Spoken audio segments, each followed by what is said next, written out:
সকলকে স্বাগত আমার আরেকটি নতুন ভ্লগে। আজকের ভ্লগে আমরা ডিসকাস করব যে ব্যাঙ্গালোরে যদি বাঙালিরা আসতে চান তাহলে কি কি প্রস্তুতি নেওয়া উচিত। চলুন শুরু করা যাক। সবার প্রথমেই যেটা আপনাকে কনসিডার করতে হবে সেটা হচ্ছে মাইন্ডসেট। আপনি এখন যেই পরিস্থিতিতে রয়েছেন বা যেই সিচুয়েশনে রয়েছেন সেই সেই সিচুয়েশন থেকে আপনি কতটা বেরোতে চান আর কতটা আপনার মধ্যে প্যাশন আছে যে কলকাতায় তো আমি সব কিছু ট্রাই করে দেখেই নিয়েছি, এবার না হয় আরেকটা রিস্ক নিয়ে ব্যাঙ্গালোরে গিয়ে দেখা যাক বা অন্য কোনো শহরে গিয়ে দেখা যাক যে আমি কতদূর সাকসেস পেতে পারি। তো সেই মাইন্ডসেটটা আগে ঠিক করতে হবে যে হ্যাঁ, আমাকে কারেন্ট সিচুয়েশন বা কারেন্ট জায়গা থেকে বেরোতে হবে, এইটা সবার প্রথমে দরকার। সেকেন্ড, আপনার লাইফে প্রায়োরিটি কি?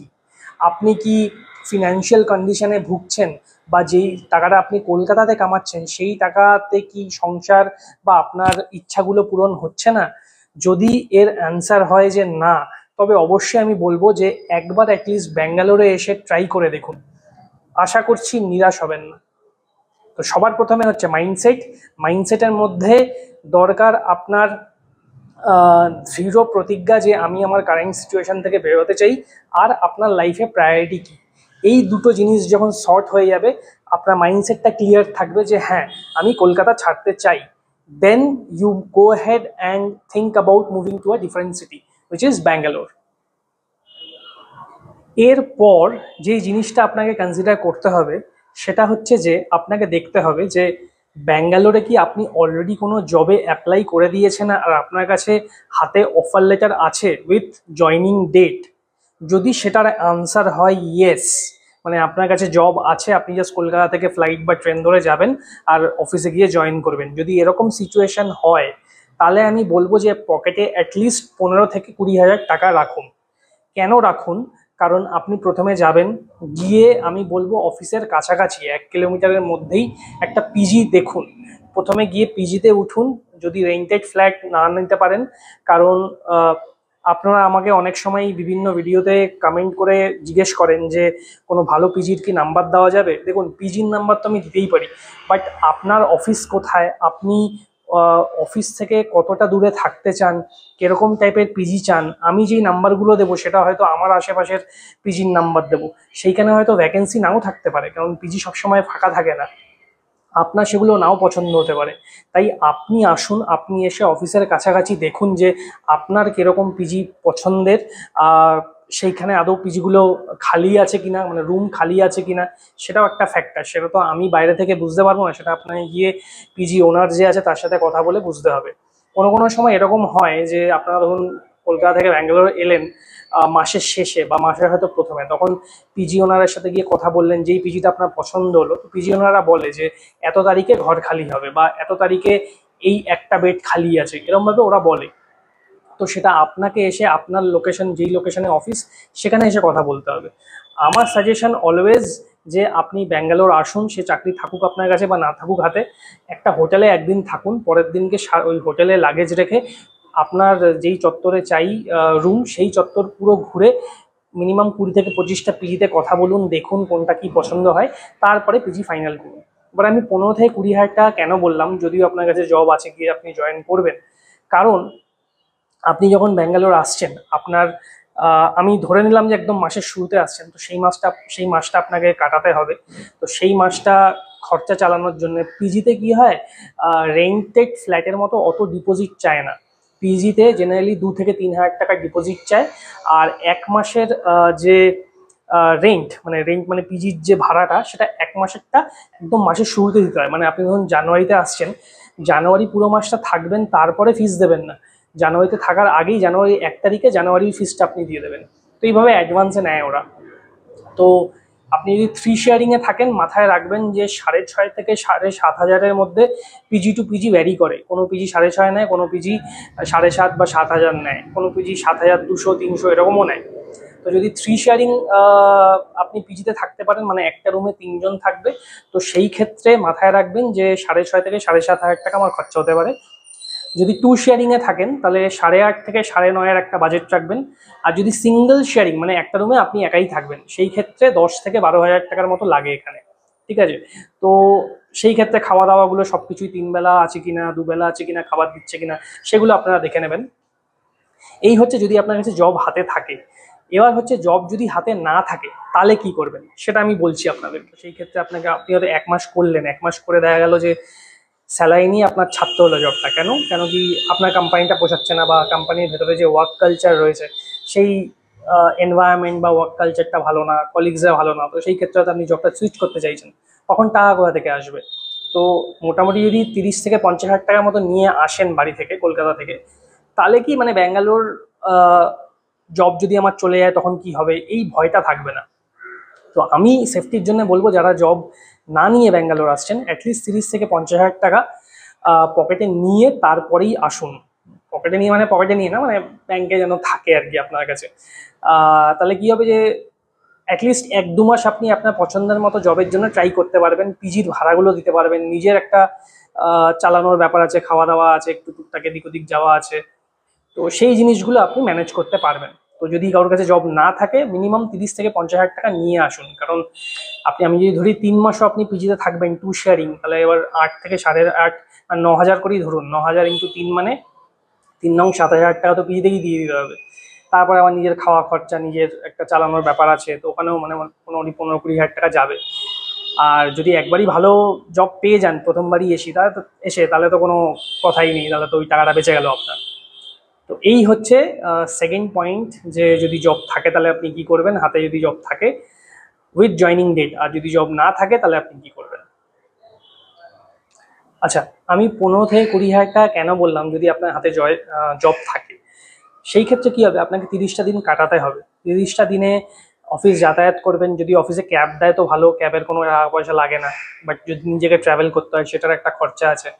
পিজির খাবার আপনার ভালো নাও লাগতে পারে, একটা ইমার্জেন্সি ফান্ড রাখা ভালো না, কারণ পিজির খাবার না ভালো লাগলে আপনি সুইগি, জোম্যাটো বা আশেপাশে হোটেল থেকেও খেতে পারেন। তো সেইখানে যদি আপনি দেখেন, মানে বাঙালি হিসাবে যদি আপনি দুবেলা যদি ভাত ডাল আর কিছুটা তরকারি ভেজই, আমি ভেজ ধরছি, নন ভেজ না, যদি ভেজই খেতে চান, তাও অ্যাটলিস্ট ধরে রাখুন যে 100 টাকা লাগবে পার বেলা। তো 200 টাকা পার ডে, তার মানে যদি আপনি 30 দিন খান, তো 30 দিন খেলে 6,000 টাকা ওখানে যাবে। এবার কোনো কোনো দিন আপনি মাছ মাংস ডিম খাবেন, তো সেই ক্ষেত্রে খরচাটা বাড়বে। তো নিজের জন্য 10,000 টাকা লাগবে। আর জামা কাপড় হয়তো ধুতে দিতে পারেন আপনি, ওয়াশিং মেশিন যদি না থাকে পিজিতে, তাহলে সেই ক্ষেত্রে আপনাকে এখানে অনেক লন্ড্রি সার্ভিস আছে। তো দোকানে দোকানে বিভিন্ন জন গিয়ে জাস্ট নিজের জামা কাপড় দিয়ে আসে সাপ্তাহিক, তারপর পুরো জামা কাপড় একদিনেই ধুয়ে ওরা শুকিয়ে তারপর আপনাকে দিয়ে দেবে। তো সেইটার একটা খরচা আছে। মোটামুটি ওটা কেজি হিসাবে হয়, মানে ধরুন আপনার যদি জামা কাপড়ের ওয়েট 2.5 থেকে 3 কেজি হয়, তাহলে হয়তো 200 টাকা নেয়। তো এরকমভাবে বিভিন্ন দোকানে বিভিন্ন রেট আছে, 10-20 টাকা এদিক ওদিক হতে পারে। তো সেসবের একটা খরচা আছে। আপনি টুকটাক আপনার বন্ধু বান্ধব হবে, টুকটাক একটু এদিক ওদিক আপনারা ঘুরবেন, বাইরে কোথাও খাবেন, তো ওই মোটামুটি 15-র মতো লেগে যাবে। তো আমি একটু বেশি বাড়িয়েই বললাম যে 15 থেকে 20 হাজার টাকা নিয়ে তারপরেই আসবেন, যদি আপনি জব পেয়ে থাকেন। এবার আসছি যে যদি আপনার কাছে জব না থাকে। এবার দেখুন, আপনি সবকিছু ছেড়ে ছুড়ে একটা মাইন্ডসেট নিয়ে ব্যাঙ্গালোর একটা অন্য শহরে আসছেন। অবভিয়াসলি 1-2টো ইন্টারভিউ দিয়ে আপনি 1 মাসের মধ্যে বাড়ি চলে যাওয়ার জন্য তো আসছেন না। আপনি যখন আসছেনই একদম হোল হার্টেডলি চেষ্টা করুন একটা ভালো জব লাগাবার। যদি একটা ভালো জব নাও পান, কারণ অনেক সময় এরকম হয় আপনি যেই টাইমে এসছেন সেই টাইমে হয়তো ভালো কোনো কোম্পানিগুলো হায়ারিং করছে না, কারণ ওদের বিভিন্ন সময় ফিনান্সিয়াল একটা সাইকেল থাকে, যেই সময় ওরা হায়ার করে বা সেই সময় করে না। তো সেই ক্ষেত্রে আপনি কি করবেন, আমি বলবো যে সেই মুহূর্তে যখন আপনি আসছেন, যদি ভালো জব না পান, আপনার স্যাটিসফ্যাক্টরি অনুযায়ী কোনো একটা জব নিয়ে ঢুকে পড়ুন। তারপরে আস্তে আস্তে হয়তো স্যালারিটা কম পাবেন, বাট সেই ক্ষেত্রে কি হবে, আপনি আপনার পছন্দের মতো জবগুলো খুঁজতে পারবেন। একটা ছুটি নিয়ে নিন, অফিসে একদিন ডুব মেরে দিন, ওই করে করে আস্তে আস্তে আপনি ওই পছন্দের জবটা অ্যাপ্লাই করতে থাকুন যতদিন ওই জবটা পাচ্ছেন। তাহলে কি হলো, আপনার একটা ইনকাম সোর্স মানে ক্যাশ ফ্লো ঢুকছে পকেটে, আর আপনি নিজের ক্যারিয়ারের জন্য একটা ভালো জবও খুঁজছেন। তো জেনারেলি সবাই এটাই করে, যারা মানে একদম মানে জব না নিয়ে ব্যাঙ্গালোরে আসে, কোনো না কোনো একটা জবে ঢুকে পড়ে, তারপরে নিজের পছন্দ মতো জব মানে ইচ্ছা করে তারপরে সেটা খোঁজে। এবার আপনাদের কেউ কেউর মধ্যে এরকম থাকতেই পারে যারা হয়তো ভাববেন যে না, আমি বারবার এত সুইচ করবো না, আমি একেবারে একটা ভালো কোম্পানিতেই ঢুকবো না, তো একদম ঢুকবো না, এরকম দৃঢ় প্রতিজ্ঞাও কেউ নিয়ে আসতে পারেন। সেই ক্ষেত্রে আমি বলবো যে এখানে না প্রচুর এরকম মানে ইনস্টিটিউট আছে যারা কিছু কিছু কোর্স করায়, জব রেডি, স্কিলস ডেভেলপমেন্ট, তারপরে অনেক কনসালটেন্সি আছে যারা যাদের সাথে অনেক কোম্পানি টাই আপ থাকে। আপনি জাস্ট কোম্পানিতে 10-12টা সিভি নিয়ে যাবেন, ওরা 3-4টে বা 5-6টা কোম্পানিতে ইন্টারভিউ শিডিউল করবে ওই দিনই, আর তারপর আপনার হাতে at the end of the day 3-4টে অফার লেটার থাকবে। আপনাকে ডিসাইড করতে হবে আপনি কোন জবটা নেবেন। তো সেই ক্ষেত্রে কোনো কোনো সময় এটা হয়, কোনো কোনো সময় খুব রেয়ার কেসে এটা হয় না। তো সেই ক্ষেত্রে যদি প্রথম দিনই জব না পান, বা হয়তো জবটা পেয়ে গেলেন, তো সেই ক্ষেত্রে আপনি হয়তো 1 মাস করলেন, 1 মাস করে দেখা গেল যে স্যালারি নিয়ে আপনার ছাড়তে হলো জবটা। কেন কেন কি আপনার কোম্পানিটা পোষাচ্ছে না, বা কোম্পানির ভেতরে যে ওয়ার্ক কালচার রয়েছে সেই এনভায়রনমেন্ট বা ওয়ার্ক কালচারটা ভালো না, কলিগসরা ভালো না, তো সেই ক্ষেত্রে হয়তো আপনি জবটা সুইচ করতে চাইছেন। তখন টাকা কোথা থেকে আসবে? তো মোটামুটি যদি 30 থেকে 50 হাজার টাকার মতো নিয়ে আসেন বাড়ি থেকে, কলকাতা থেকে, তাহলে কি মানে ব্যাঙ্গালোর জব যদি আমার চলে যায় তখন কি হবে, এই ভয়টা থাকবে না। তো আমি সেফটির জন্য বলবো যারা জব না নিয়ে ব্যাঙ্গালোর আসছেন, অ্যাটলিস্ট 30 থেকে 50 হাজার টাকা পকেটে নিয়ে তারপরেই আসুন। পকেটে নিয়ে মানে পকেটে নিয়ে না, মানে ব্যাংকে যেন থাকে আর কি আপনার কাছে। তাহলে কি হবে যে অ্যাটলিস্ট 1-2 মাস আপনি আপনার পছন্দের মতো জবের জন্য ট্রাই করতে পারবেন, পিজির ভাড়াগুলো দিতে পারবেন, নিজের একটা চালানোর ব্যাপার আছে। আমি যদি ধরি 3 মাসও আপনি পিজিতে থাকবেন টু শেয়ারিং, তাহলে এবার 8 থেকে 8.5 আর 9,000 করেই ধরুন, 9,000 ইন্টু 3 মানে 3 নং 7,000 টাকা তো পিজিতেই দিয়ে দিতে হবে। তারপরে আমার নিজের খাওয়া খরচা, নিজের একটা চালানোর ব্যাপার আছে, তো ওখানেও মানে মোটামুটি 15-20 হাজার টাকা যাবে। আর যদি একবারই ভালো জব পেয়ে যান প্রথমবারই তাহলে তো কোনো কথাই নেই, তাহলে তো ওই টাকাটা বেঁচে গেল আপনার। তো এই হচ্ছে সেকেন্ড পয়েন্ট, যে যদি জব থাকে তাহলে আপনি কি করবেন, হাতে যদি জব থাকে উইথ জয়নিং ডেট, আর যদি জব না থাকে তাহলে আপনি কি করবেন। নেক্সট আসি আমাদের থার্ড প্যারামিটার, যেই প্যারামিটারটা আপনার কনসিডার করা উচিত কলকাতা থেকে ব্যাঙ্গালোর শিফট করার সময়, সেটা হচ্ছে ক্লাইমেট। দেখুন, কলকাতায় বৃষ্টি হয়, ঠিক আছে, এরকম নয় যে বৃষ্টি হয় না, মাঝে মাঝে ঝড় বৃষ্টি ঘূর্ণিঝড় এগুলো হয়। ব্যাঙ্গালোরে আজ থেকে 2-3 বছর আগেও প্রতিদিন সকালবেলা একটু হালকা হালকা রোদ উঠতো, মেঠো রোদ যেটাকে আমরা বলি ওটা উঠতো, বিকেলবেলা ঝিরিঝিরি বৃষ্টি হতো, রাত্রিবেলা একটা চাদর গায়ে দিয়ে আপনি শুয়ে পড়তে পারতেন। বাট রিসেন্টলি ব্যাঙ্গালোরে কি হয়েছে, ব্যাঙ্গালোরে অলমোস্ট 280টার মতো লেক ছিল, এবার কনস্ট্রাকশন এত হয়েছে যে এখন মাত্র 80-81টা লেকই বেঁচে রয়েছে। তো সব প্রচুর গাছ ফাঁচও কাটা হয়েছে, কনস্ট্রাকশন এত পরিমাণে হচ্ছে যে ব্যাঙ্গালোরের টেম্পারেচার বেড়ে গেছে। এখন রিসেন্ট একটু 1-2 দিন একটু বৃষ্টি হয়েছে, বাট মেঘলা, বাট ব্যাঙ্গালোর কিন্তু এখন যথেষ্ট গরম। তো ক্লাইমেট এই যে চেঞ্জটা হবে, আপনি যেমন কলকাতায় এক্সট্রিম শীতটা ওই জানুয়ারির ফার্স্ট উইকের দিকে যেটা ফিল করেন, ওটা কিন্তু ব্যাঙ্গালোরে ডিসেম্বর জানুয়ারিতে পাবেন না আপনি। তো অ্যাজ আ বাঙালি, কারণ এখানে আপনি তো মে মাসে কিছু লোক মানে এখানকার যারা স্থানীয় বাসিন্দা, এখানে দেখবেন যে একটু হাওয়া দিলেই এরা লেদার জ্যাকেট পরে নেয়। তো ব্যাপারটা হাস্যকর, বাট হ্যাঁ এখানে এরকমই, এরা একদমই ঠান্ডা সহ্য করতে পারে না। বাট আপনার কিন্তু ডিসেম্বর জানুয়ারিতে গরম লাগবে রীতিমতো। এখানে কলকাতার মতো অত ওরম জমকালো শীতটা পড়ে না। আর বৃষ্টি মায়ের সাজে হয় যখন তখন হয়। আহ, এই রোদ, এই ওয়েদার ফোরকাস্ট গুগল বা মোবাইলে একরকম বলছে, হট করে দেখলেন আপনি পাশের গলিতে বৃষ্টি হচ্ছে, এই গলিতে বৃষ্টি নেই, বা হট করে আপনি অফিস যাচ্ছেন রেডি হয়ে রোদ্দুর, আবার কিছুক্ষণ 5 মিনিট গিয়ে দেখবেন ঝমঝমে বৃষ্টি নেমে গেল। তো ওই যে ব্যাগে সবসময় রেনকোট ছাতা রাখতে হবে। ব্যাগের মধ্যে অলরেডি ল্যাপটপ রয়েছে, অফিস যাব, ব্যাগ ভারী হয়ে যাবে, ছাতা বা রেনকোট রাখবো না, তাহলে কিন্তু মুশকিলে পড়বেন। সবসময় আপনাকে রেডি থাকতে হবে যে কোনো সময় বৃষ্টি হতে পারে, যে কোনো সময় বিশাল গরমও হয়ে যেতে পারে, ঠিক আছে। আর গরম তো পড়েই, গরম বেশ ভালোই পড়ে, এখন 34-40ও চলে যায় মাঝে মাঝে। তো এই ক্লাইমেটিক চেঞ্জগুলো যে আছে এইগুলোর সাথে আপনাকে অ্যাডাপ্ট হতে হবে। আপনার মাথায় সবসময় রাখতে হবে যে আমি এখানে জব করতে এসেছি, দ্যাট ইজ মাই প্রায়োরিটি। অন্যান্য এসব এক্সটার্নাল ভুলভাল ফ্যাক্টর আমি কনসিডার করব না। আর এগুলো যদি আমার কাছে বিশাল বড় বাধা হয়ে দাঁড়ায়, তাহলে আমি বলবো যে ভাই কলকাতাতেই থাকো তোমরা, তাহলে আসার দরকার নেই। কেন কি সব জায়গায় গিয়ে সবসময় সবকিছু পারফেক্ট পাওয়া যায় না। যেই জায়গায় গিয়ে আমি লড়তে এসেছি সেই জায়গায় আমায় দেখতে হবে যে সেই জায়গায় আমার প্রায়োরিটিটা কি। জবটা বাঁচানোর জন্য বা ভালো একটা জায়গায় আমার ক্যারিয়ারে যাওয়ার জন্য এইসব এক্সটার্নাল ফ্যাক্টরগুলো আমাকে কনসিডার করতে হবে, সহ্য করে চলতে হবে। থার্ড পয়েন্ট ছিল ক্লাইমেটিক কন্ডিশনের সাথে অ্যাডাপ্ট করা। ফোর্থ পয়েন্টটা কি চলুন বলছি। আচ্ছা, ফোর্থ পয়েন্টটা হচ্ছে ল্যাঙ্গুয়েজ ব্যারিয়ার। এটা এখানে কিন্তু একটা মারাত্মক চ্যালেঞ্জ, ঠিক আছে। মারাত্মক চ্যালেঞ্জ ইন দ্য সেন্স, এরকম নয় যে এখানে ইংলিশ বা হিন্দি কেউ বোঝে না, বোঝে, মেজরিটি পিপলই বোঝে। বাট অনেক সময় আপনি রাস্তাঘাটে চলতে গিয়ে আপনি লোকের সাথে কথা বলবেন যে ইয়ে বাস কাহা সে কাহা যাতা হ্যায়, ইয়া ইয়ে বাস ইহা সে ইহা যাতা হ্যায় ক্যা। তো ওরা বুঝতে পারলেও কিন্তু ওরা বলবে না, ঠিক আছে। তো আপনাকে গুগল সার্চ করে বার করে নিতে হবে যে আমি এই পয়েন্ট টু এই পয়েন্ট যাব, কোন বাস যায়, বাসের নাম্বার লেখা থাকে বাট কোথা থেকে কোথায় যাচ্ছে সেটা কিন্তু ওদের নিজস্ব ভাষায় লেখা থাকে, উইচ ইজ কান্নাডা। তো এদের নিজের ল্যাঙ্গুয়েজের প্রতি একটু বেশি ভালোবাসা, মানে ওটাকে আমরা জেনারেলি অবসেশন বলি। তো ওই নিয়ে কিন্তু কিছু একটা, মানে অটোতে আপনি উঠলেন বা কোথাও একটা গেলেন, ওরা হিন্দি বুঝবে, মানে রেসপেক্ট করে সব জায়গায় ঠিকঠাক নিয়ে যাবে। বাট মাঝে মাঝে এরকম সিচুয়েশন আপনারা ফেস করতে পারেন যেখানে হয়তো ও নিজের ভাষায় ইচ্ছা মতো যা খুশি বলে যাচ্ছে, আপনি আপনার ভাষায় বলে যাচ্ছেন, ও বুঝলেও আপনার কোনো তোয়াক্কা করবে না। তো সেই কিছু কিছু জায়গায় মানে হয়তো ক্যাশ এক্সচেঞ্জ করবেন, মানে হয়তো ধরুন কোথাও গেছেন, সেখানে হয়তো 100 টাকা ভাড়া মানে 90 টাকা ভাড়া হয়েছে, ও নিজের ভাষায় বলবে ওটা 100 টাকায় দিয়ে দিন, 10 টাকা আমার কাছে চেঞ্জ নেই। তো সেই সব জিনিসগুলো একটুখানি কিন্তু ফেস করবেন। একদম যে কিছুই ফেস করবেন না মুশকিল ল্যাঙ্গুয়েজ ব্যারিয়ারের জন্য সেরকম নয়, ফেস করবেন। তারপরে হয়তো কোনো রেস্টুরেন্টে গেছেন, আপনি আপনি হয়তো বললেন যে লাল চাটনি না, আমাকে সবুজ চাটনি দিন, ওরা কিন্তু বুঝবে না। তো আপনাকে হাত দিয়ে দেখিয়ে বলতে হবে যে আহ, ইয়ে দিজিয়ে, ইয়ে মত দিজিয়ে। তো এরকম অনেক ব্যাপার স্যাপার আছে।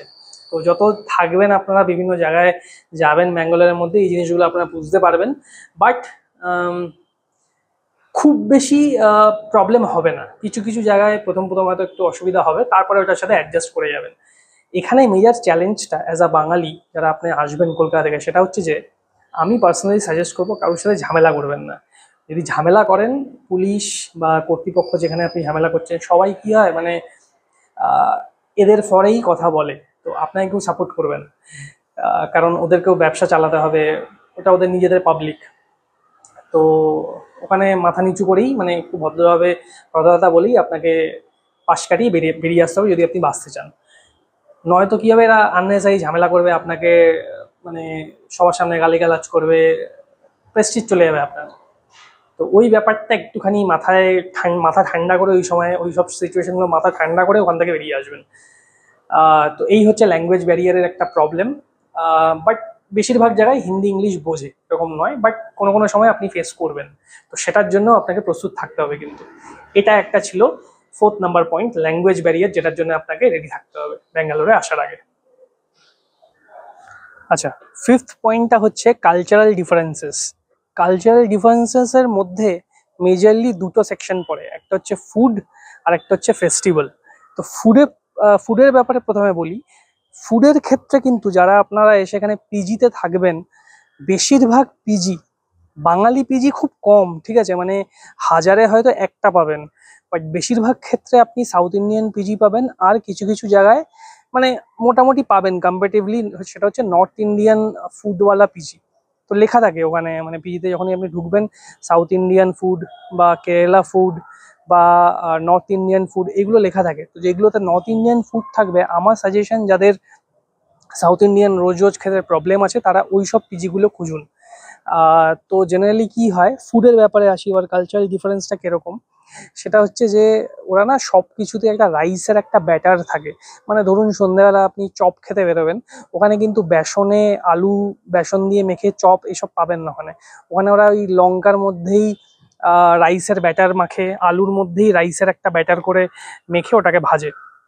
তো এখানে সন্ধেবেলার খাবার বলুন বা দুপুরে পিজিতে যদি আপনি খান, ওই রাইস দেবে, সাম্বার দেবে, বা কোনো একটা ডাল করবে খুব টক টক, আর একটা সবজি দিয়ে এটা ঘ্যাট করে রাখবে, বা হয়তো কোনো কোনো দিন থাকবেই না, বা কোনো কোনো দিন হয়তো রাইস সাম্বার আর একটা পাতলা ঘোলের মতো করে রাখবে।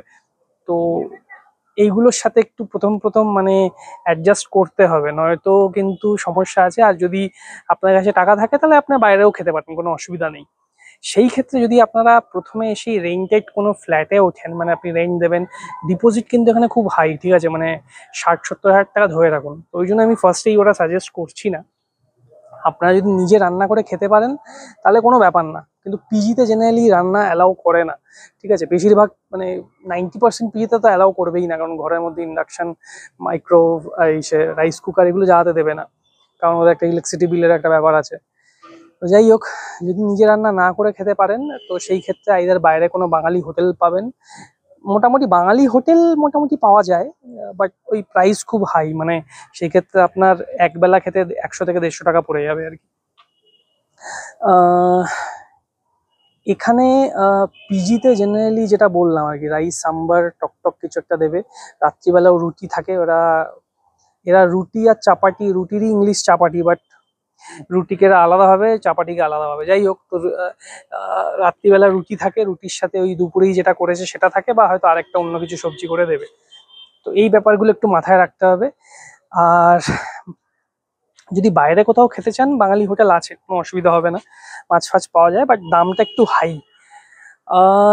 নেক্সট হচ্ছে ফেস্টিভ্যালের কালচারাল ডিফারেন্স, মানে দুর্গাপুজোর সময় কিছু কিছু অ্যাসোসিয়েশন আছে এখানে, ঠিক আছে, বেঙ্গলে অ্যাসোসিয়েশন আছে কিছু কিছু জায়গায়। যেমন এখানে একটা খুব ভালো জায়গা আছে, খুব একটা পশ এলাকা, মানে যেমন আমাদের কলকাতার সল্টলেক, খুব প্ল্যান্ড সিটি বা জায়গা, ওরকম হোয়াইট ফিল্ড আছে এখানে, হোয়াইট ফিল্ড আছে, ইলেকট্রনিক সিটি আছে, এগুলো খুব প্ল্যান্ড। তো এইসব জায়গায় কিছু কিছু বাঙালি অ্যাসোসিয়েশন আছে, যারা বাঙালি মানে দুর্গাপুজোর সময় একটা মাঠের মধ্যে প্যান্ডেল করে বাঙালিরাই ওখানে যায় ঠায়। বাট ওই আমাদের যেমন কলকাতায় হয় যে প্রতি অলিতে গলিতে দুর্গাপুজো হচ্ছে, বিভিন্ন এত জাঁকজমক লাইটিং, এসব পাবেন না এখানে, ঠিক আছে। এখানে বেশিরভাগ, এমনকি এরা হোলিও তেমন একটা সেলিব্রেট করে না, মানে স্কুল কলেজে যদি বাচ্চা কাচ্চারা খেলছে দ্যাট ইজ ফাইন, বাট মানে ওরকম রাস্তাঘাটে আপনি দেখবেন না যে মানে একেবারে পাগলের মতো সবাই হোলি খেলছে বা ওই ফেস্টিভ্যাল গুলো পালন হচ্ছে। এখানে জেনারেলি পোঙ্গাল, উগাডি, তারপর এদের নিজস্ব যেগুলো ফেস্টিভ্যাল আছে ওগুলোই সেলিব্রেট হয়। আম, এই জিনিসগুলো একটুখানি মিস করবেন আপনি প্রথমের দিকে, বাট ওটাই আমার আমার সাজেশন এটাই হবে যে মানে মাথায় সবসময় রাখুন যে আমার ব্যাঙ্গালোর এসছি আমি ক্যারিয়ার করতে, এখানে আমি এইসব জিনিসগুলোকে বেশি প্রাধান্য দেবো না, ঠিক আছে। কি আছে, এত বছর তো কাটালেনি, কলকাতায় এত পুজো দেখেছেন, মানছি যে হ্যাঁ আবেগ রয়েছে আলাদা একটা, বাট 1 বছর 2 বছর দেখলেন না, আমিও করেছি স্যাক্রিফাইস গুলো, এগুলো করতে হয় আর কি জীবনে, নয়তো বেশি এগোনো যায় না আর কি। হ্যাঁ, পুজোর সময় তা বলে কি ছুটি দেয় না, ছুটি দেয় পুজোর সময়, বাট কোনো কোনো সময় কোম্পানিগুলো ছুটি দেয় না, সেই সময় তো ওয়ার্কলোড খুব বেশি থাকে, স্পেসিফিক্যালি ই কমার্স কোম্পানিগুলো, কারণ পুজোর সময় কি হয় প্রচুর ফেস্টিভ অফার থাকে, তো সেই সময় কাজের লোড, মানে ওয়ার্কের লোড প্রচণ্ড বেড়ে যায় কোম্পানিগুলো। তো সেই সময় যদি আপনি ই কমার্স কোম্পানিতে নেই, তাহলে আপনি লাকি, কারণ ই কমার্স কোম্পানিগুলো জেনারেলি পুজোর সময় বা দিওয়ালির সময় ছুটি দিতে চায় না, যে কোনো ফেস্টিভের সময়, ক্রিসমাসও ছুটি দিতে চায় না, সেই জিনিসগুলো একটু মাথায় রাখবেন।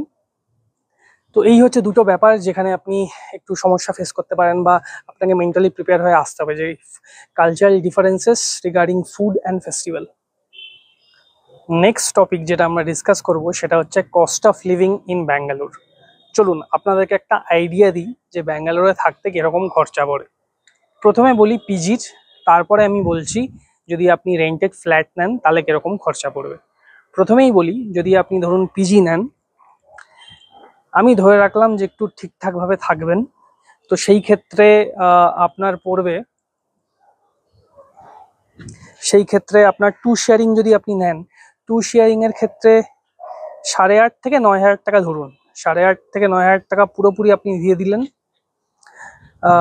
তারপরে পিজিতে আমি মনে করলাম যে আপনি 15 দিন খেলেন আর 15 দিন আপনি বাইরে খেলেন, বা চলুন আরো ইজি করে দিচ্ছি, অর্থাৎ ধরুন 20 দিন আপনি পিজিতে খেলেন, 10 দিন আপনি খেলেন বাইরে। সেই ক্ষেত্রে যদি বাইরে আপনি 10 দিন খান, তাহলে মোটামুটি আপনি 3 থেকে 4,000 টাকা ধরে রাখুন। 3 থেকে 4,000 টাকা ধরে রাখলে তাহলে আপনার ওদিকে হলো টু শেয়ারিং এ 8,500 থেকে 9 ধরলাম আমি, 9 প্লাস আরো 4,000 ধরে রাখুন, তাহলে 13,000। 13,000, এবার ওই জন্য আমি বারবার বলছি যে অফিসের কাছাকাছি চেষ্টা করবেন ঘর নিতে বা পিজি নিতে, তাহলে গিয়ে আবার ট্রান্সপোর্টেশনে বেশি খরচা হবে না। যদি অফিস ক্যাব না দেয় তাহলে কিন্তু একটা ট্রান্সপোর্টেশনেও একটা খরচা যাবে, তো সেই ক্ষেত্রে ট্রান্সপোর্টেশন কস্টও আপনি এবার ডিস্টেন্সের উপর ডিপেন্ড করছে যে আপনি কত দূর আপনার অফিস। যদি মোটামুটি ধরুন 10 কিলোমিটারের মধ্যে যদি হয়, তাহলে ওই 50 টাকায় যাওয়া, 50 টাকায় আসা। এটা আমি বাসের ক্ষেত্রে বলছি, যদি আপনি এসি বাসে করে যান। গভর্নমেন্ট বাসও আছে ওখানে, ওই 10 কিলোমিটারের মতো ধরুন আপনার ভাড়া নেবে ওই 15-16 টাকার মতো, 20 টাকাই ধরুন আপনি। তো সেইখানে আবার একটা 30 দিন বা 22 দিন যদি আপনার অফিস থাকে, সেই হিসাবে একটা ক্যালকুলেশন করবেন, ওখানে মোটামুটি 3-4 হাজারের মতো যাবে। তো 16-17 ওখানেই চলে যাবে। আর যদি কাউকে আপনার ধরুন ফ্যামিলিকে আপনারা সাপোর্ট করছেন, বাড়িতে টাকাও পাঠাতে হতে পারে, কেউ 5,000 পাঠায়, কেউ 10,000 পাঠায়, কেউ 15,000 পাঠায়, যে যার সামর্থ্য মতো প্রয়োজন অনুযায়ী পাঠায়, সেটা আপনি ক্যালকুলেশন করবেন। আমি যদি 10,000ই ধরি, একটা অ্যাভারেজ ধরছি, তাহলে 16-17 হাজার তো এইসবই চলে গেল, প্লাস আরও 10, মানে ধরুন ওই 26-27-এর মতো, প্লাস আপনি যদি নিজে কিছু সেভিং করতে চান তাহলে আরও কিছু ধরুন, তাহলে মোটামুটি 40-45 না পেলে ব্যাঙ্গালোরে লস অ্যাকচুয়ালি আসা। তো আসার সময় সেই ফ্যাক্টরটা একটু কনসিডার করবেন। যদি আপনি রেন্টেড কোনো ফ্ল্যাট নেন, এখানে না 3-4 রকমের হয় ফ্ল্যাট। একটা হচ্ছে আরকে হয়, আরকে মানে হচ্ছে রুম থাকবে একটা, আর একটা কিচেন থাকবে। ওগুলো জেনারেলি ছাদের মধ্যে ছোট্ট একটা হয়, আপনাদের দেখাচ্ছি কিরকম, দেখুন ওই যে দূরে দেখতে পাচ্ছেন ছাদের মধ্যে একটা ছোট্ট ঘর, সেটা হচ্ছে 1 RK, মানে শুধু একটা রুম আর একটা কিচেন। ওই রুমের ভেতরেই আপনাকে বিছানা, আপনার যা জিনিসপত্র লাগবে আপনাকে করে নিতে হবে। এরকম ছাদে ছাদে প্রচুর পাবেন এরকম, দেখছেন পুরো চারিদিকে একদম কংক্রিট জাঙ্গল। তো এরকম যদি আপনারা 1 RK নেন, এবার বিভিন্ন জায়গায় বিভিন্ন রকমের রেট আর বিভিন্ন রকমের ডিপোজিট। তো আমি একটা অ্যাপ্রক্স আইডিয়া দিচ্ছি, এরকম 1 RK গুলো 7 থেকে 8 হাজার টাকা নেয়। এখানে আপনি নিজে একা থাকতে পারেন, আর নিজের ইচ্ছা মতো খাওয়া দাওয়া করে নিতে পারেন, এটা একটা সুবিধা। কিন্তু এখানে ডিপোজিট নেয় এরা ডিপোজিট মিনিমাম 30 থেকে 40 হাজার টাকা ডিপোজিট নেবে। ডিপোজিট নেওয়ার পর কি হয়, আপনারা সবসময় ইনশিওর করবেন যে আপনারা যেন এগ্রিমেন্ট বানাচ্ছেন। তো ওদেরকেই 200 টাকা 200-250 টাকার মতো দেবেন, যেই ওনার আছে, বা অলিতে গলিতে প্রচুর লয়াররা থাকে, লয়ারদের চেম্বার থাকে, বা লয়ার না হলেও এমনি কোনো এরকম সংস্থা থাকে যারা এইসব কাজ ফাজ করে করে দেয়, ওদেরকে দিলেই 200-250 টাকা একটা রেন্টাল এগ্রিমেন্ট বানিয়ে দেবে। ওই রেন্টাল এগ্রিমেন্টটা হয় 11 মাসের। 11 মাস পরে যদি আপনি কন্টিনিউ করেন ওখানে থাকা, তাহলে রেন্টটা হয়তো ওই 5%-এর মতো বাড়ায়, যেটা আপনি দিচ্ছেন কারেন্টলি, সে 5% বাড়িয়ে তারপরে নতুন রেন্ট লিখে আবার আপনাকে দিয়ে দেবে। তো ডিপোজিটটা ওর কাছেই থেকে যাবে। আপনি ধরুন 2 বছর বা 3 বছর বা 1 বছর পরে আপনি ছাড়লেন ঘরটা, তখন কি হয়, ডিপোজিট যদি আপনি 30,000 টাকা দিয়েছেন ধরুন, 30,000 টাকার মধ্যে আপনার যে রেন্টের যে অ্যামাউন্টটা, ধরুন 7,000 টাকা রেন্ট, তো ওই রেন্টের অ্যামাউন্টটা ওরা 30-এর থেকে কেটে নেবে অ্যাজ পেন্টিং চার্জেস। ওটাকে ওরা বলবে পেন্টিং চার্জেসের জন্য আপনার ওই ডিপোজিট থেকে ওরা কেটে 23,000 টাকা আপনাকে ফিরিয়ে দেবে। এবার এটা ওনারের ওপর ডিপেন্ড করে যে ওনার কত তাড়াতাড়ি ফেরাচ্ছে। আপনি কোনো ওনারা খুব ভালো হয়, সঙ্গে সঙ্গে দিয়ে দেয়, ইউপিআই দিয়ে পেমেন্ট করে দেয়।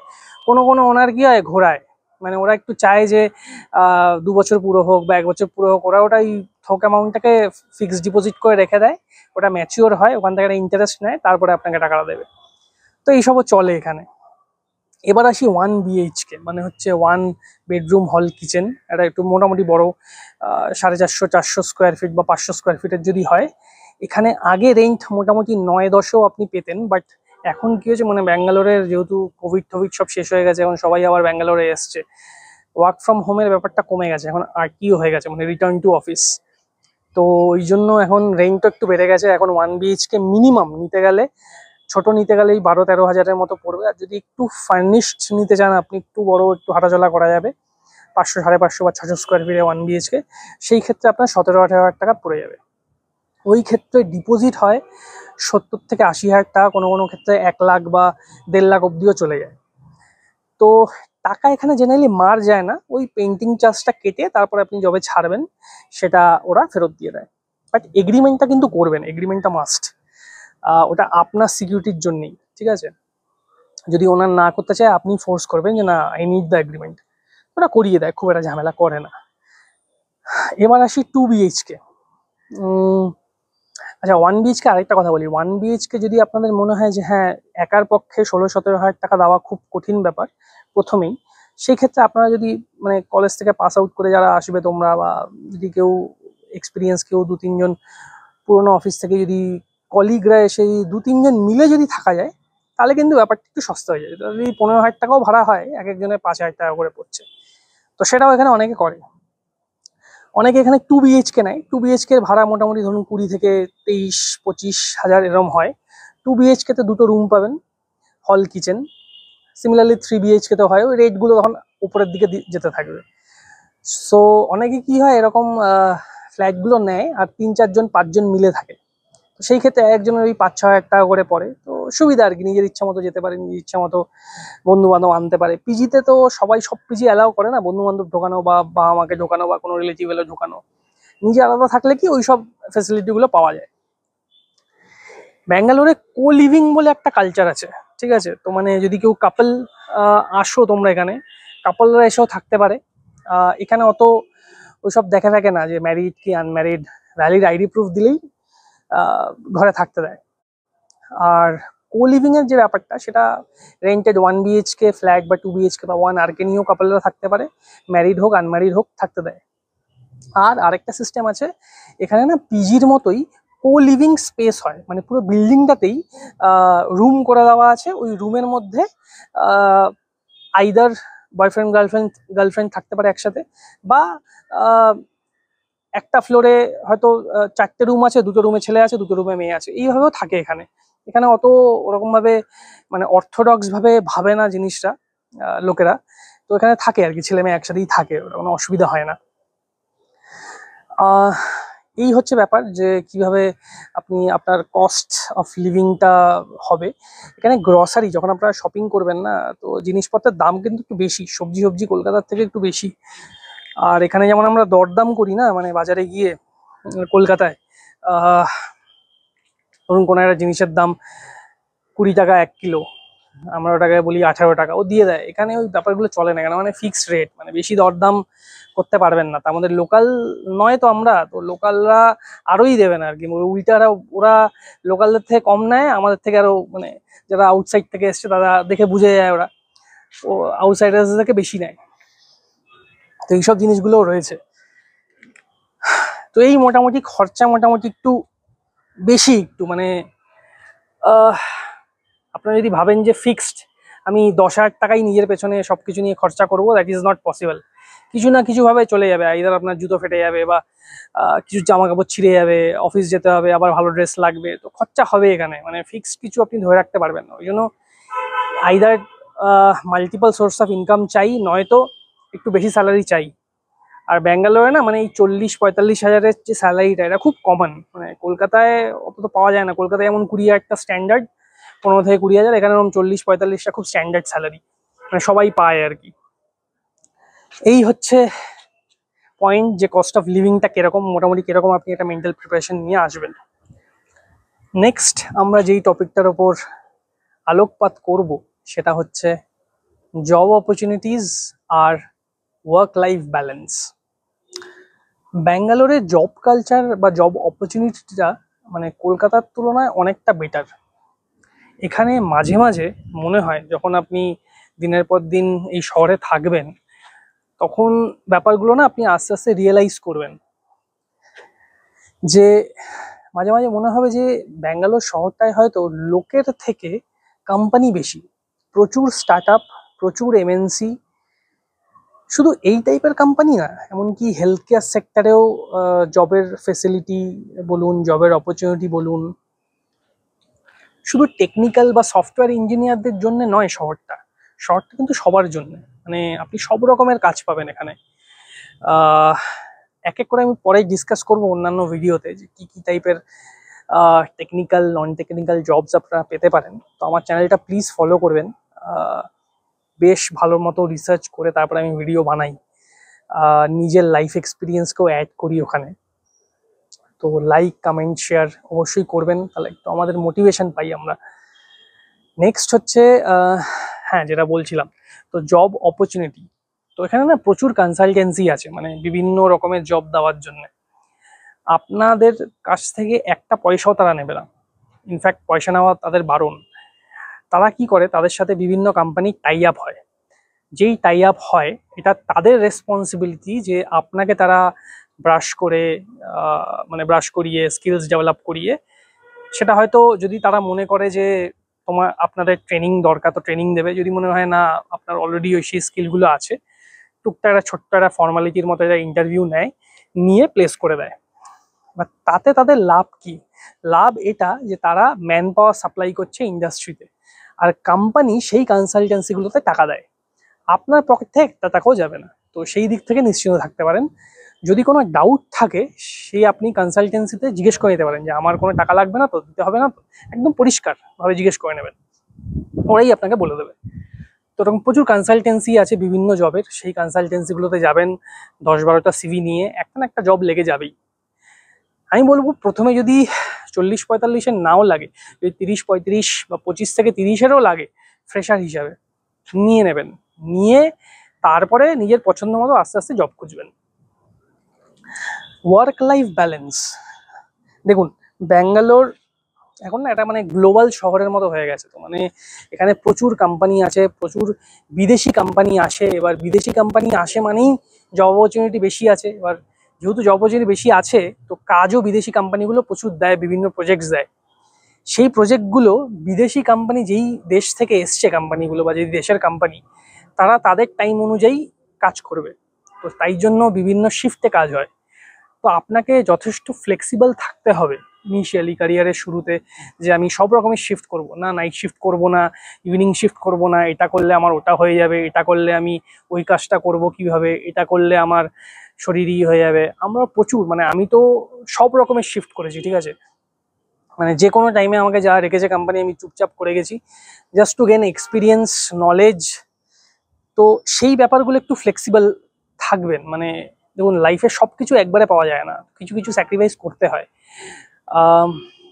আমার মর্নিং জবই চাই, 10টা থেকে 5টাই চাই, বা 10টা থেকে 7টা অবধি চাই। 9 ঘন্টার জায়গায় এই কোম্পানি আমাকে 10 ঘন্টা কেন কাজ করাচ্ছে, বা 9.5 ঘন্টা কেন করাচ্ছে, ওই কোম্পানি তো 9 ঘন্টা করায়। বিভিন্ন কোম্পানি বিভিন্ন পলিসি হয়, তো সেইগুলো একটু ম্যাচিউরলি সেগুলো একটু বুঝতে হবে, ঠিক আছে। আপনি সব কিছু পাবেন না, মানে হাই বিশাল স্যালারি হাই, আপনার 10টা থেকে 7টা অবধি জব, তারপরে একদম বাড়ির কাছেই হবে, সব কিছু একবারে পারফেক্ট পাবেন না। আপনাকে কিছু কিছু জিনিস অ্যাডজাস্ট করতে হবে। যদি অ্যাডজাস্ট না করতে পারেন, যদি আপনার মর্নিং শিফটই চাই, আর সেই অনুযায়ী আপনি সেই মুহূর্তে, যেই মুহূর্তে আপনি ব্যাঙ্গালোর আসবেন সেই মুহূর্তে পাচ্ছেন না, তাহলে আইদার একটু ওয়েট করুন, আর নয়তো কম স্যালারিতে ঢুকুন। আমি বলছি না সব মর্নিং শিফটের জবই মানে কম স্যালারি হয়, নাইট শিফটের জবগুলো বেশি হাই স্যালারি হয়, ওরকম নয় ব্যাপারটা। বাট আপনার কাছে এখন কি অপরচুনিটি আসবে সেটা তো আমি জানি না, বাট আমি বলছি যে আপনাকে ফ্লেক্সিবল থাকতে হবে। এবার ওয়ার্ক লাইফের যে ব্যালেন্সটা সেটা আপনাকে একটু ম্যানেজ করতে হবে। কোনো কোনো দিন ছুটির দিনগুলো একটু রেস্ট নেবেন, ল্যাদ খাবেন, বা যদি আপনাদের ঘুরতে ভালো লাগে, শপিং করতে ভালো লাগে, এখানে প্রচুর জায়গা আছে, ওখানে গিয়ে ঘুরতে পারেন। তবে বিশ্বাস করুন মানে আমি এই শহরটাতে অনেক বছর ধরে রয়েছি, তো মানে কমসে কম 5 বছর হয়ে গেল। এখানে আমিও দেখেছি মানে এখানে যেমন লোকের পকেটে পয়সা আছে, সেরকম লোকের পকেটে না মানে লোক পকেট থেকে পয়সা ওড়ায়ও। তো যাদের ইচ্ছা করে যে উইকেন্ডে গিয়ে পার্টি করবে, পাবে যাবে, মদ খাবে, করতে পারে, ওটা একরকমের আনন্দ। আবার অনেকে আছে এগুলো কিছু পছন্দ করে না, যেমন আমি পছন্দ করি না, তো তারা ঘুরতে যেতে পারে। আশেপাশে প্রচুর প্রচুর ঘোরার জায়গা আছে, মানে কলকাতায় তো যেগুলো নেই, কলকাতায় মানে ঘুরতে গেলে মানে একটু দূরে দূরে যেতে হয় আর কি। এখানে প্রচুর ট্রেকিং হয়, এখানে প্রচুর ছোটখাটো ট্রিপসের জন্য আলাদা কোম্পানি রয়েছে, তাদের সাথে কন্ট্যাক্ট করলে একদিনের ট্যুর প্যাকেজ দিয়ে ওরা কন্ডাক্ট করে, তো সেখানে আমরা খরচাটাও বাঁচবে। তারপরে শপিং করতে যেতে পারেন, বিভিন্ন অ্যামিউজমেন্ট পার্ক আছে, বিভিন্ন রেস্টুরেন্ট আছে, নতুন নতুন ফরেন ডিশ খেতে পারেন, তো প্রচুর কিছু আছে। মানে এরকম নয় যে মানে আপনি সারাদিন কাজ করে যাচ্ছেন, সারা মাসের পর মাস টাকা নেই, টাকাই শুধু জমিয়ে যাচ্ছেন, কোনো অ্যামিউজমেন্ট নেই লাইফে, ব্যাপারটা ওরকম নয়। মানে সবকিছু একটা ব্যালেন্স করে আপনাকেই সেটাকে জট ডাউন করে নিন পেনে, যে আজকে আমি এই মাসে আমি এটা করবো, এই মাসে ওটা করবো। ওরকমভাবে একটা একটা করে ছোট ছোট নিজের গোলগুলো ফিল করুন। তো ওয়ার্ক লাইফ ব্যালেন্সটা, কাজ তো থাকবেই, চাপ তো থাকবেই লাইফে, বাট সেটা আপনাকে এখন ম্যানেজ করতে হবে। সেটা এখন আপনার লাইফের প্রায়োরিটি কি আমি তো বলতে পারবো না। আমি কিছু কিছু সময় আমার লাইফে বিভিন্ন জিনিস, কিছু জিনিস প্রায়োরিটি রাখি, কিছু জিনিস রাখি না, আমি সব কিছুই করেছি। তো আমি যেমন ঘুরতে ভালোবাসি, আমি টুকটাক ট্রেকিংও করেছি, টুকটাক এখানে ঘুরতেও গেছি, আবার টাকাও জমিয়েছি। তো সবকিছুই মানে একটা ব্যালেন্স ভাবে আপনাকে বেছে নিতে হবে, সেটা আপনি ভালো প্ল্যান করতে পারবেন আপনার লাইফের জন্য। আমি জাস্ট একটা আইডিয়া দিলাম। আচ্ছা, নেক্সট যে টপিকটার ব্যাপারে আমরা ডিসকাস করব সেটা হচ্ছে হেলথ কেয়ার আর সেফটি। এই ব্যাপারটা কিভাবে আপনারা মাথায় রাখবেন, কতটা রাখবেন, সেটা নিয়ে একটু আলোচনা করা যাক। তো হেলথ কেয়ার আর সেফটি যে ফেসিলিটিগুলো ব্যাঙ্গালোরে রয়েছে, সেটা হচ্ছে এখানে প্রচুর হসপিটাল, প্রচুর ক্লিনিক্স, প্রচুর ডাক্তারখানা, মানে অলিতে গলিতে, মানে দুটো গলি ছেড়ে ছেড়ে, ইনফ্যাক্ট প্রতিটা গলিতেই আপনি পাবেন একটা করে মেডিসিন শপ, একটা করে ক্লিনিক, একটা করে আশেপাশে হসপিটাল। মানে যেখানে জনবসতি বেশি সেখানে আপনি পাবেন এই জিনিসগুলো। হ্যাঁ, ব্যাঙ্গালোরের আউটস্কার্টসে থাকলে হয়তো সেটা পাবেন না, বাট যেগুলো মেন মেন জায়গা সব অলিতে গলিতেই আপনি পাবেন। সব রকমের ওষুধই পাওয়া যায়, শুধু হয়তো নামটা একটু আলাদা। এক্সাম্পল, আমরা যেমন কলকাতায় কি জ্বর হলে প্যারাসিটামল বা ক্যালপল খাই, তো এখানে সেই ওষুধটা পাওয়া যায় সেম কম্পোজিশন, বাট এটার নাম হচ্ছে ডোলো। তো ব্যাপারগুলো এরকম আর কি, সব ওষুধই পাওয়া যায়, শুধু হয়তো নামটা আলাদা। বেশিরভাগ ক্ষেত্রে সেমই পাবেন, বাট কোনো কোনো সময় তো নামটা আলাদা পাবেন, তো সেটাতে ভয় পাওয়ার কিছু নেই। যদি কোনো অ্যাক্সিডেন্ট হয়, মেজর চিকিৎসা ফিকিৎসা কিছু করাতে হয়, বা আপনাদের বাবা মাদের বা ফ্যামিলির কাউর যদি চিকিৎসা করাতে হয়, খুব ভালো, এখানে সস্তায় মোটামুটি হয়ে যায়। সস্তা এই জন্য বলছি, এখানে প্রচুর সরকারি হাসপাতাল আছে, সরকারি ডাক্তারখানা আছে। সরকারি জায়গাগুলোয়, মানে নর্মাল একটা প্রাইভেট ক্লিনিকে যদি আপনি ডাক্তার দেখান, ডাক্তারের নর্মাল ফিস আমাদের ওখানে কত, 400 500 300, এখানে সেটা 150 টাকা। কোনো কোনো ক্লিনিকে তো মানে নামি দামি ডাক্তাররা বসে থাকে, 100 টাকা ফিস নেয়, ঠিক আছে। জাস্ট আমার তো একদিন মামস হয়েছিল, তো কানের নিচে গ্ল্যান্ড ফুলে গেছিলো, তো আমি দেখালাম, আমি তো ভেবেছিলাম 800 900 নেবে, তো আমি গিয়ে দেখালাম 150 টাকা চার্জ করলো আমার থেকে।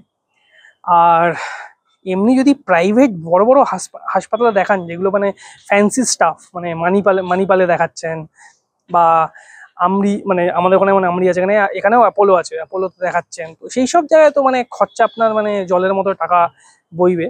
বাট এখানে প্রচুর সরকারি হাসপাতাল আছে, সরকারি ক্লিনিক আছে, কম দামি। এখানে প্রচুর মাল্টি স্পেশালিটি হসপিটাল আছে, মানে ছোট ছোট অলিগলিতে ছোট ছোট, মানে হাসপাতালের মতো, নার্সিং হোমের মতো, ওইগুলো আছে। ওগুলো তো মোটামুটি সস্তা চিকিৎসা।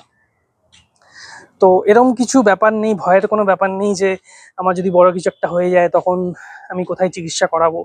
সব জায়গায় মোটামুটি ফেসিলিটি আছে। আর এখানে না মানে আপনাকে ডাক্তাররা কলকাতার মতো না মিসগাইড করে না, মানে জাস্ট টাকা খেঁচার জন্য। কলকাতায় কি হয়, বেশিরভাগ ক্ষেত্রে ওষুধের কোম্পানিগুলোর সাথে ডাক্তারদের একটা চুক্তি হয় যে আপনি এটা হলে এই ওষুধ পুশ করবেন, এটা হলে ওই ওষুধ প্রেসক্রিপশানে লিখবেন। এখানে হয়তো ব্যাপারটা আছে, বাট আমি ফিল করিনি এখনো পর্যন্ত। আমার মেডিকেল এক্সপেন্স এখানে খুবই কমই হয়েছে, মানে আমার অনেক কিছুই হয়েছে এখানে, মানে অ্যাক্সিডেন্ট হয়েছে, তারপরে পড়ে গেছি, কেটে ছিঁড়ে গেছে, টুকটাক জ্বর সর্দি কাশি, মামস হয়েছে, এছাড়াও অনেক রোগবোগ হয়েছে। তো সেই ক্ষেত্রে আমার বেশি খরচা হয়নি কিন্তু। তো সেই দিক থেকে আমি বলবো কলকাতার থেকে অনেক অনেক এগিয়ে ব্যাঙ্গালোর। তো এই টপিকটাও মাথায় রাখতে হবে ব্যাঙ্গালোর আসার আগে। নেক্সট আমরা যেটা নিয়ে ডিসকাস করব সেটা হচ্ছে সোশ্যাল লাইফ আর কমিউনিটি। ব্যাঙ্গালোরে প্রচুর প্রচুর বেঙ্গলি কমিউনিটি রয়েছে। তো যেরকম আমি বললাম, পুজোর সময় বেঙ্গলি অ্যাসোসিয়েশন থাকে, electronic city, Whitefield, BTM, HSR layout, এইসব জায়গাগুলোয় আপনারা যেতে পারেন। গিয়ে প্রচুর বাঙালি পাবেন ওখানে। এখানে বাঙালি রেস্টুরেন্টও প্রচুর আছে। নর্মাল একটা গুগলে সার্চ মারলেই আপনি পেয়ে যাবেন বেঙ্গলি রেস্টুরেন্টস নিয়ার মি। তো সেখানে গিয়ে বাঙালি যদি আপনার প্রথম প্রথম এরকম মনে হবে যে মানে বাংলা তো আমি কথা কারোর সাথে বলতেই পারছি না, তো যাই হোক, সেখানে গিয়ে আপনি বাঙালি প্রচুর পাবেন। এখানে জেনারেলি অফিসেও মানে আমি দেখেছি, আমি এখানেও অনেক কোম্পানিতে কাজ করেছি, তো আমি দেখেছি যে সব কোম্পানিতে মোটামুটি বাঙালি আপনি পাবেন। তো এরকম হবে না আপনার কাছে যে বাঙালি নেই বা আপনার সোশ্যাল লাইফ একদম চলে গেছে। যেটা বলছিলাম, প্রচুর বন্ধু বান্ধবের সাথে আলাপ হবে, বন্ধু বান্ধবদের সাথে ঘুরবেন, ট্রেকিংয়ে যাবেন, ছোটোখাটো ট্রিপসে যাবেন, তারপর রেস্টুরেন্টসে যাবেন। এই করতে করতে সোশ্যাল লাইফ ঠিকঠাকই থাকবে। এবার সোশ্যাল লাইফটা কি বলুন তো, সোশ্যাল লাইফটা পুরোপুরি আপনার উপরে ডিপেন্ড করছে যে আপনি কিভাবে কাটাতে চাইছেন। এই ছিল মোটামুটি। খুব একটা নিজেকে একা মনে হবে না ব্যাঙ্গালোরে। মোটামুটি বন্ধু বান্ধব হয়ে যায়। দরকার পড়লে 4 মাস 5 মাস বা 6 মাস অন্তর অন্তর বাড়ি যাবেন। আপনাদের যদি বাবা মারা এখানে আসতে চায়, এখানে আসতে পারে, তাদেরকে নিয়ে রাখবেন, তাদেরকে নিয়ে ঘুরবেন, ভালোই লাগবে, খারাপ লাগবে না। এবার আসি এডুকেশন। এডুকেশন নিয়ে ব্যাঙ্গালোরের ব্যাপারে যদি আমি বলি, সেটাও মাথায় রাখতে পারেন। সেটা হচ্ছে যে আপনারা যদি কেউ ফিউচারে কোনো মাস্টার্স ডিগ্রি করতে চান, কেউ বিটেক করেছেন বা কোনো ব্যাচেলার্স ডিগ্রি করেছেন, মাস্টার্স ডিগ্রিতে টেকনিক্যাল ফিল্ডে এমটেক করতে চান বা বিজনেস ফিল্ডে এমবিএ করতে চান বা কেউ পিএইচডি করতে চায়, এখানে প্রচুর অপরচুনিটি। মানে কলকাতার মতো নয় যে মানে লোককে তেলাতে হয়, হাজারো একটা এক্সাম পাস করতে হয় তারপরে। এখানে বেশিরভাগ কলেজ সব অটোনমাস। তো বেশিরভাগ কলেজ ডিরেক্ট অ্যাডমিশনও নেয়, কিছু কিছু কলেজ ছোট্ট একটা জাস্ট ফর্মালিটির জন্যে একটা টেস্ট কন্ডাক্ট করে বা ইন্টারভিউ কন্ডাক্ট করে, সেগুলো মোটামুটি ইজিলি ক্র্যাক হয়ে যায়। তো সেগুলো ক্র্যাক করে আপনারা হায়ার স্টাডিজও করতে পারেন। এখানে একটা প্রশ্ন আসতে পারে যে যারা ফিউচারে এখানে সেটেল হতে চাইছো বা চাইছেন আপনারা, তো তারা কি মানে তাদের যখন বাচ্চা কাচ্চা হবে, তো সেই বাচ্চা কাচ্চাকে এডুকেট করার কিরকম খরচা। প্রাইভেটে যদি পড়াতে চান বিশাল খরচা, ঠিক আছে, মানে মোটামুটি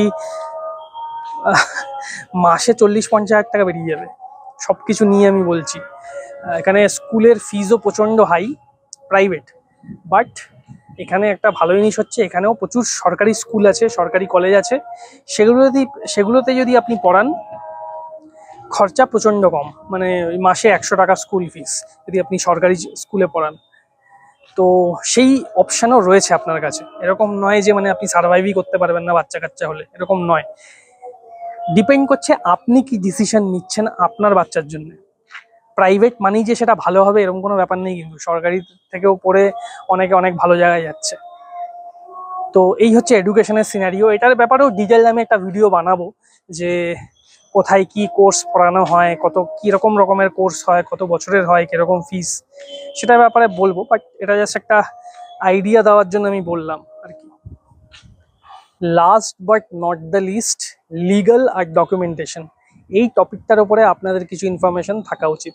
অনেকে এরকম হয় যারা কলকাতা থেকে আসেন আর আধার কার্ড এনেছেন তো ভোটার কার্ড আনতে ভুলে গেছেন, আধার ভোটার এনেছেন তো প্যান কার্ড আনতে ভুলে গেছেন, অরিজিনালটা নেই, হয়তো সফট কপি আছে। তো এই জিনিসগুলো করবেন না। আসার সময় যেই ডকুমেন্টগুলো নিয়ে আসবেন, যেগুলো আপনার কাছে হওয়া উচিত, সেগুলো হচ্ছে জেরক্স। এখান থেকে হয়ে যাবে, ঠিক আছে, এখানে জেরক্সের প্রচুর দোকান আছে, সব জায়গাতেই আছে, তো সেসব নিয়ে কোনো প্রবলেম নেই। অরিজিনাল যেই ডকুমেন্টগুলো আপনারা নিজেদের কাছে রাখবেন সেটা হচ্ছে Aadhaar card, voter card, PAN card, এই তিনটে হয়ে গেল। তারপরে হচ্ছে এডুকেশনাল ডকুমেন্টস, স্কুলের 10th-এর অ্যাডমিট কার্ড, মার্কশিট, আর হচ্ছে যে পাসিং সার্টিফিকেটটা দেয় 10th আর 12th-এর দুটো।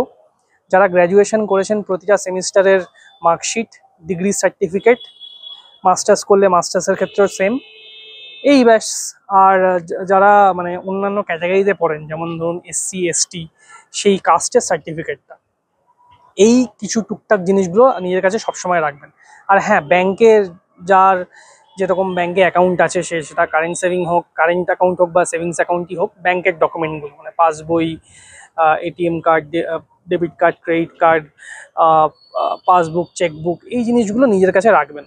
তো এইগুলো বাড়ি থেকে আসার সময়, কলকাতা থেকে আসার সময় ভুলবেন না ব্যাঙ্গালোরে। নয়তো আবার কী হবে, বাড়িতে কাউকে বলতে হবে, সে স্পিড পোস্ট করে আপনাকে পাঠাবে, আপনি হয়তো অফিস চলে যাবেন, আর স্পিড পোস্টওয়ালা হয়তো আপনার ঘরে এসে যখন আপনাকে নক করবে আপনি হয়তো নেই। তো এই জিনিসগুলো একটুখানি, বেসিক জিনিসগুলো একটু খেয়াল করে জিনিসগুলো নিয়ে আসবেন। তো আশা করি এই ইনফরমেশনগুলো খুব ভালো লাগলো আপনাদেরকে, আর আপনারা বেশ ইনফরমেশন পেলেন এটার ব্যাপারে যে ব্যাঙ্গালোরে আসার আগে কি কি প্রস্তুতি নেওয়া উচিত। তো আর দেরি কিসের, প্যাক করুন আর চলে আসুন ব্যাঙ্গালোর, ব্যাস। একটু কষ্ট করতে হবে প্রথমের দিকে, বাট কষ্টটা যেই হয়ে যাবে তারপর কিন্তু লাইফ সেটেলড। চলুন, সবাই ভালো থাকবেন। প্লিজ প্লিজ লাইক, শেয়ার আর সাবস্ক্রাইব করবেন ভিডিওগুলো। খুব তাড়াতাড়ি ফিরে আসবো এক ভ্রমণের গল্প নিয়ে, ঠিক আছে। মাঝে মাঝে এরকম এন্টারটেনমেন্ট ভিডিও থাকবে, মাঝে মাঝে এরকম ইনফরমেটিভ ভিডিও থাকবে।